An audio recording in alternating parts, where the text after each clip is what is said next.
Bon, alors que pouvons-nous dire de la canicule? Ce que j'ai été étonné, c'est qu'il paraît qu'il y avait de la canicule en Normandie, Pays de Loire, et par contre, il n'y avait pas de canicule dans le sud. Alors c'est vrai que peut-être il a fait plus chaud, mais il faut se dire que ici on est entouré d'arbres. Jusqu'à la maison de campagne, il n'y a que des arbres. Il n'y a pas cette foule que l'on a dans le midi. Pas toutes ces voitures, des fois, vous passez les villages, il n'y a pratiquement personne. Il n'y a pas de queue. Ah, il n'y a pas beaucoup de voitures qui vous traversent. Mais si la voiture qui vous traverse, il faut faire attention au, au rétroviseur. J'en ai pété un, 800 €. Les routes sont étroites et eux, ils n'ont pas peur de foncer. Et puis vous, comme vous ralentissez et que vous ralentissez parce que vous n'avez pas trop l'habitude, ben, ils vous poussent au cul. Hein. Ça, point négatif. Point positif, c'est quand même, il fait beaucoup plus frais. Moi, je vois avec les pierres épaisses comme ça, là, honnêtement, il n'y a même pas besoin de climatiseur. Mais ce que je me pose la question, c'est comment ils font ceux qui sont dans les immeubles, carrément, ça doit être des fours, quoi. Je veux dire, les personnes âgées, je ne sais pas comment ils peuvent survivre, là. C'est pas possible que dans les grandes cités ou dans des petites maisons. Des bouilloires thermiques, là, c'est terrible. Hein. Mais qu'est-ce que vous voulez le français comme ça, vous lui dites ça, il est contre. Toujours non, non, non. Pourtant, hein, c'est fait de réhabiliter les maisons, tout ça. Mais on ne veut pas changer de modèle. On se mélange entre le XXe siècle et le XXIe siècle. Il faut passer au XXIe siècle. Il faut laisser tomber. Vous croyez parce que vous avez de l'expérience que vous êtes dans la bonne voie, mais c'est faux. C'est un peu comme si je vous disais, à l'époque, en 1900, fut une époque où il y avait l'économie, il y avait des chevaux, il y avait des vétérinaires, il y avait de partout. Mon grand-père m'expliquait ça. Il y avait, il transportait, il y avait les maréchaux ferrants.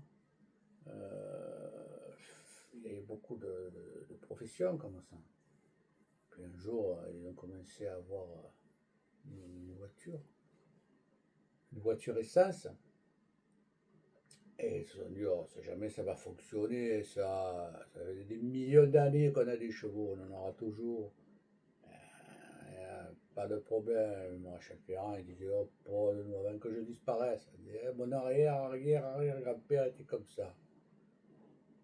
Il m'a dit, 10 ans après, il y avait tous les maréchaux ferrants étaient transformés en garagistes, et ceux qui ne voulaient pas être garagistes, ben, ils crevaient. Hein. Voilà. Moi, je ne connaissais même pas ce que c'était que l'électricité, je l'ai appris. On arrivait, mon père est arrivé, et clac, il appuyait, c'était immense. On ne savait pas ce qui allait se passer derrière. Le train, bon, les avions à peine ils décollaient, et quand il est mort, les gens ont marché sur la Lune. Vous voyez un peu l'évolution rapide qu'il y a eu. Alors lui, c'est sûr, il a vu ce changement. Mais moi, nos générations d'après-guerre, nous, on est nés, il y avait la télévision, elle s'est améliorée. On a vu quoi? J'ai mes œufs.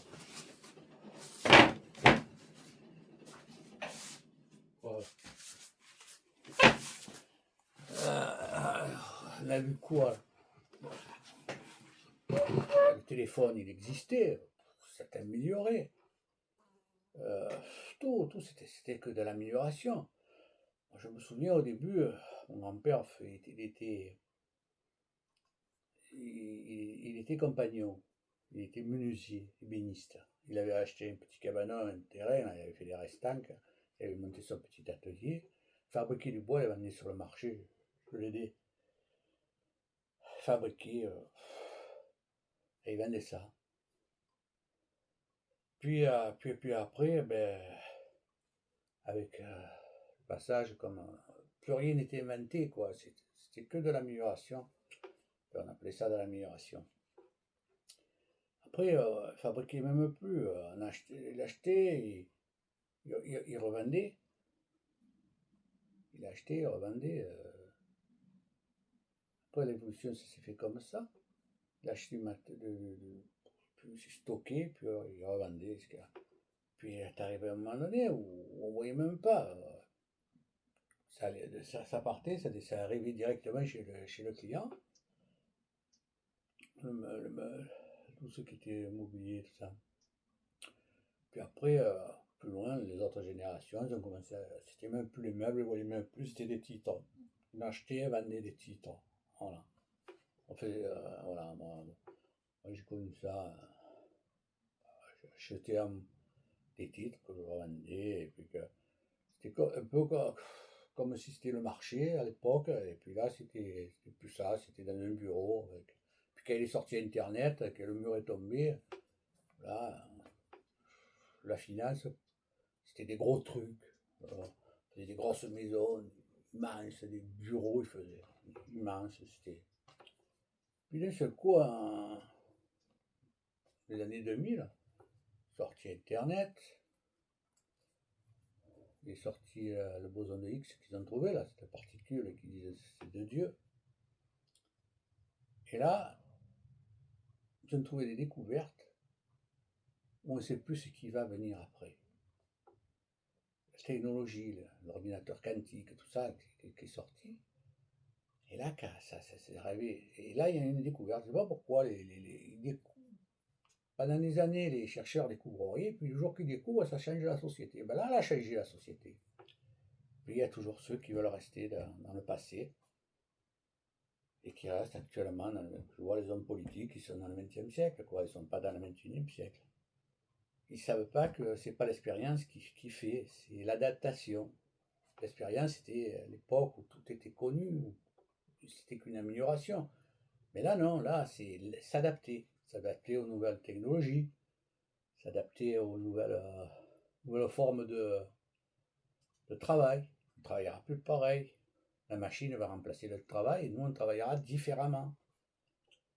Ça, on est qualifié les villes. Ils en sont encore à dire est-ce qu'on va mettre les voitures électriques et les voitures à pétrole? Non. Quand ils ont enlevé les chevaux, ils ont mis les véhicules à essence, ils ont fait les routes et ils ont fait les grandes villes pour ça.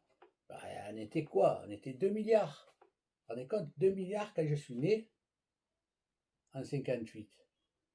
Aujourd'hui, on est 11 milliards sur Terre presque. On va arriver à 11 milliards. Alors, le modèle économique de 2 milliards ne peut pas arriver à nos besoins. C'est pas possible. Il faut changer de modèle. Pas le politique, non, ils ne changent pas de modèle. Ils continuent dans leur ville. Ils construisent, ils concentrent. Ils voient, par exemple, dans le Midi, vous ne pouvez plus circuler, vous ne pouvez plus bouger, vous ne pouvez plus respirer. Puis vous avez des villes comme ici, que vous circulez, vous êtes aéré, tout ça, mais on a du mal à avoir Internet. Alors, vous imaginez. Alors qu'il faudrait répartir la population et faire des transports rapides en commun, des transports communs. Non, continuer à construire, à concentrer, et puis qui aura le plus de touristes? Le Mont Blanc, ils l'ont tué, il n'y a plus de neige. Alors maintenant, qu'est-ce qu'ils font? Des randonneurs. Alors comme les randonneurs, ça ne suffit pas, ceux qui montent les côtes, tout ça, ils veulent prendre tout le monde. Alors, ils font des véhicules pour transporter le sac, ils font des grands trucs en ferraille pour faire venir les gens, ils montent en ascenseur parce qu'ils ne veulent pas monter les côtes. Et maintenant, il y a la surpopulation. Et le mec qui bivouac, ça va être interdit. Voilà. Parce qu'ils concentrent, ils croyaient que c'est ça la vie de demain. Mais à l'époque de l'après-guerre, il fallait partir pour réussir. Aujourd'hui, le mec qui reste à la maison peut réussir avec l'ordinateur. Il est de partout. Encore faut-il avoir Internet. Alors quand vous voyez les agriculteurs, quand vous parlez des agriculteurs, on dirait que c'est ma Martine à la ferme en France. Bon, par exemple, ici, je sors à la maison de campagne pour avoir Internet. J'ai le tracteur, oui, il y a encore le mec dessus en train de traiter le tracteur. Vous allez en Chine, il n'y a même plus de mecs sur les tracteurs. C'est tout par ordinateur, c'est toutes les dernières technologies. Vous avez le goutte à goutte, vous avez les économies d'eau, vous avez des bassines qui permettent de réserver l'eau quand il pleut beaucoup pour s'adapter au dérèglement climatique. Et puis quand il y en a besoin, ben, ils s'en servent. Voilà, voilà, ils font de la politique. Tu es de l'opposition, tu es opposition. Il faut automatiquement que tu critiques, même si c'est bien. Et puis on ne se rend même pas compte. On ne se rend même pas compte des choses. Vous vous rendez compte, moi, mon grand-père, il a connu euh, la grippe espagnole, il a connu Verdun, il a 14-18, il a connu la crise de 1925. Attendez, il n'y avait pas le chômage là, hein. Il a connu le nazisme. Putain, et il est mort, et les fusées allaient sur la Lune, tout ça.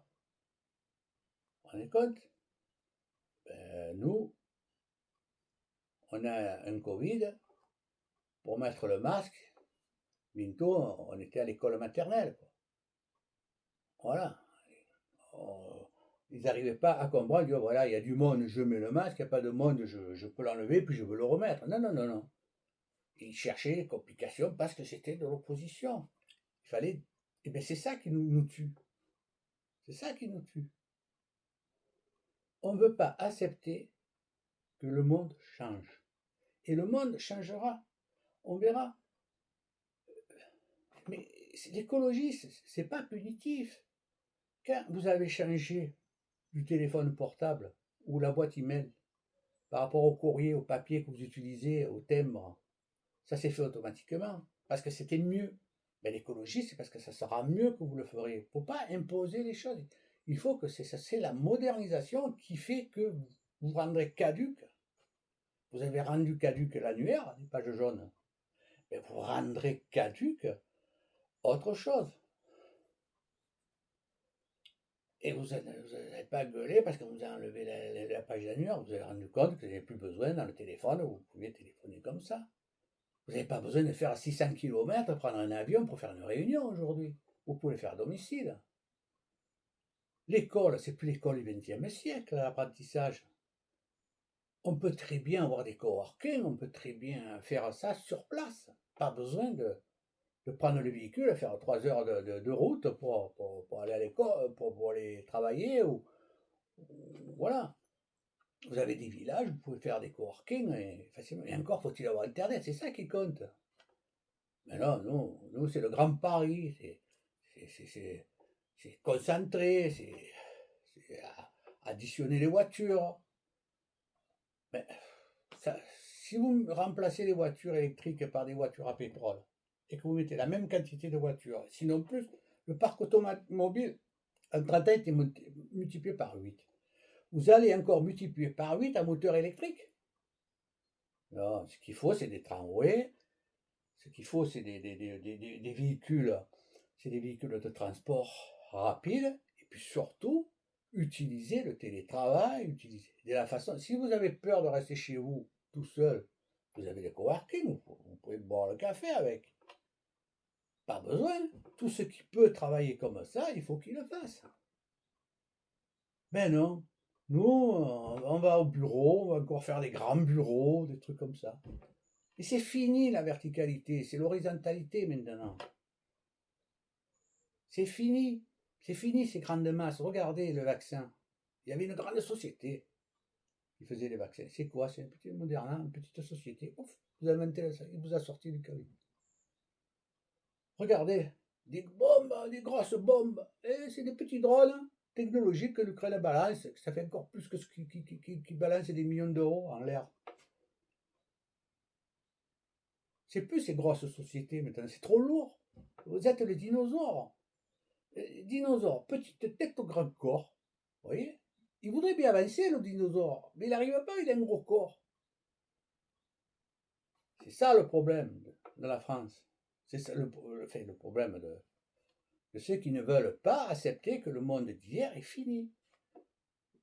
C'est le monde d'hier, il faudra qu'il monte, il faudra accepter que l'ancien monde se meurt et qu'il faut le laisser mourir et doucement adapter les nouvelles technologies. Comme pour l'habitat, mais vous verrez, ça sera intenable, les gens, si vous n'améliorez pas par rapport aux nouvelles technologies les bâtiments, vous verrez qu'on sera obligé de le faire parce qu'il y a des vieux qui vont cramer. Hein. Il y a des maisons, vous ouvrirez la porte, vous aurez des gens cramés, hein, brûlés par la chaleur. Hein. Ben non, continue. Et il faut construire dans le centre-ville. Le loi SRU, vous savez, les bâtiments. Parce qu'il faut tant de bâtiments, ils voient que vous ne pouvez plus bouger, vous ne pouvez plus circuler. Vous avez déjà. C'est simple, regardez. Vue d'espace, la Terre. Vous voyez des points lumineux et d'un coup des endroits où c'est tout noir, il n'y a rien. Au contraire, il faut disperser. Il faut arrêter de penser que vous allez tous les jours prendre votre voiture, aller faire les courses et tout le monde se concentrer sur un point. Non, vous commanderez vos produits, le circuit sera calculé et vous livreront directement à domicile. Et ce temps que vous allez gagner, qu'est-ce que vous allez faire? Eh bien, autre chose de plus intéressant. Vous n'allez pas à vous amuser. Mais ça, ils ne comprennent pas. La machine à laver, ils étaient à boire, en train de laver leur linge. Et la femme, qu'est-ce qu'elle a fait? Elle a eu la machine à laver, oh putain, on va plus avoir le contact, on va plus avoir le ci, machin. Ben, le temps qu'elle ne passait pas au lavage, elle est allée à l'école. Voilà. Et que les machines à laver, il fallait les construire. Ben là, c'est pareil. On va produire plus. Et l'être humain vous pourra se décharger de ça. Peut-être que vous allez travailler moins, mais mieux différemment.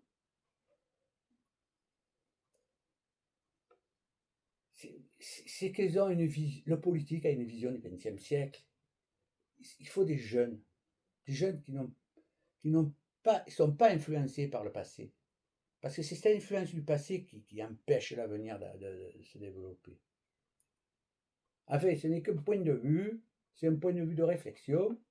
J'ai mon site internet, dessus c'est mon journal, et apporter des réflexions. Mais j'ai jamais été politique, je ne serai jamais politique. Même si je fais partie d'un... Je prends une carte d'un sens qui me paraît logique au niveau plus stable, mais je ne suis pas politique. L'opposition, je ne fais pas d'opposition pour l'opposition. Ce qui est bien d'un côté, c'est bien de l'autre. Voilà. Allez, je vais arrêter. Et puis peut-être la prochaine, parce que là, pour les randonnées, il fait un peu chaud.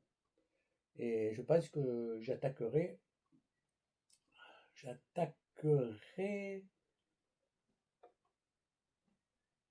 les sentiers des douaniers en Bretagne. Allez, à plus, les amis.